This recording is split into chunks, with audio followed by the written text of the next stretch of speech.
नमस्कार, मैं राजकुमार श्री औरबिंदो सोसाइटी से आप सभी का हार्दिक स्वागत करता हूं। हम शिक्षा में शून्य निवेश नवाचार कार्यक्रम ZII द्वारा संकलित एक रोचक नवाचार के बारे में विस्तार से जानेंगे। इस वीडियो में मैं आपको इनोवेटिव पाठशाला के अंतर्गत महाराष्ट्र बोर्ड के कक्षा 3 के हिंदी पाठ्य पुस्तक के पाठ संख्या 31 डाकघर और बैंक को एक नवाचार अभिनव शिक्षण तकनीक की एक गतिविधि गृह कार्य परिवेश में व्यवहारिक शिक्षा के माध्यम से क्रियान्वयन करना बताऊंगा।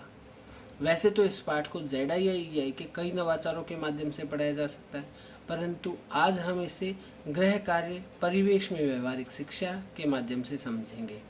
सबसे पहले मैं आपको इस पाठ के सार के बारे में बता देता हूँ। प्रस्तुत पाठ चित्र वाचन पर आधारित है, जिसमें चित्र संग्रह के द्वारा डाकघर और बैंक में जो भी कार्य होते हैं उनके बारे में बच्चों को बताया जाता है।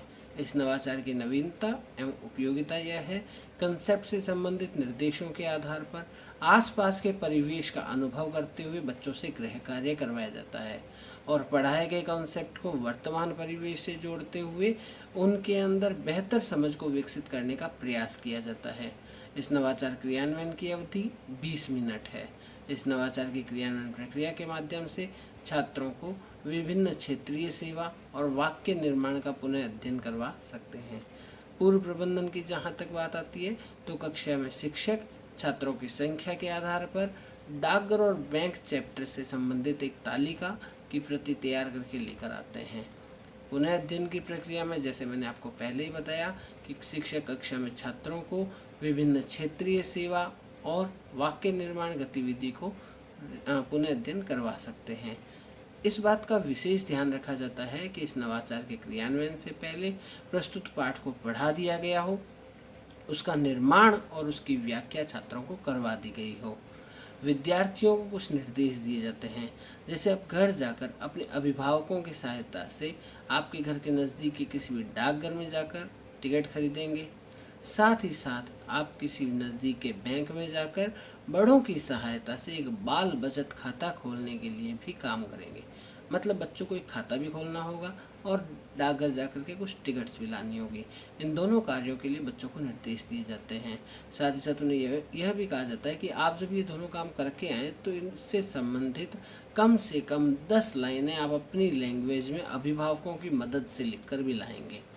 मैं आपको एक उदाहरण के माध्यम से बताता हूँ। जैसे जो एक तालिका दी जा रही है, उस तालिका में सबसे ऊपर विद्यार्थी का नाम लिखा होता है। विद्यार्थी को अपना नाम स्वयं लिखना होता है, खाली जगह छोड़ रखी होती है। दूसरी लाइन में लिखा होता है क्षेत्रीय सेवा में भ्रमण का अनुभव कर 10 लाइनें। अब कौन सी क्षेत्रीय सेवा में उन्होंने भ्रमण किया, उस क्षेत्रीय सेवा चाहे वो बैंक है चाहे वो डाकघर है, वो लिख दिया। और नीचे उसके बाद में उनके जो भी अनुभव हैं उस बच्चे के, वो कम से कम 10 लाइनों में अपने निजी अनुभवों को अपने अभिभावकों की मदद से लिखते हैं। नीचे अभिभावकों के लिए कुछ निर्देश दिए होते हैं, जैसे कि अभिभावक विद्यार्थी की सहायता डाकघर से टिकट खरीदने में या बैंक के अंदर बाल बचत खाता खुलवाने में करेंगे। साथ ही साथ इस तालिका को भरने में भी अभिभावक बच्चों की मदद करेंगे। भरी हुई तालिका को अभिभावक सावधानी से वापस विद्यालय भिजवाने का श्रम करेंगे। इस प्रकार से अभिभावकों को निर्देश दिए जाते हैं। बच्चों को पहले ही बता दिया जाता है कि आपके द्वारा भरी हुई तालिका जब आप वापस लेकर आएंगे तो अगले दिन आपको उस तालिका के हिसाब से पढ़ाए गए पाठ का पुनः अध्ययन करवाया जाएगा। इस नवाचार के क्रियान्वयन से सीखने के कई प्रतिफल प्राप्त होते हैं, जैसे कि स्वेच्छा से या शिक्षक के द्वारा तय गतिविधि के अंतर्गत उनकी वर्तनी के प्रति सचेत होते हुए वे स्वनियंत्रित लेखन करते हैं। अपने घर हो, विद्यालय हो या आसपास की वस्तुओं, संकेतों, स्थानों, गतिविधियों को वे पहचानना सीखते हैं। चिन्हों द्वारा, संकेतों के द्वारा या बोलकर सामान्य मानचित्रों में दिशाओं, वस्तुओं, स्थानों आदि की स्थितियों की पहचान करते हैं। भ्रमण के दौरान विभिन्न तरीकों से वस्तुओं, गतिविधियों, स्थानों के अवलोकन और अनुभवों, जानकारियों को भी रिकॉर्ड करना सीखते हैं।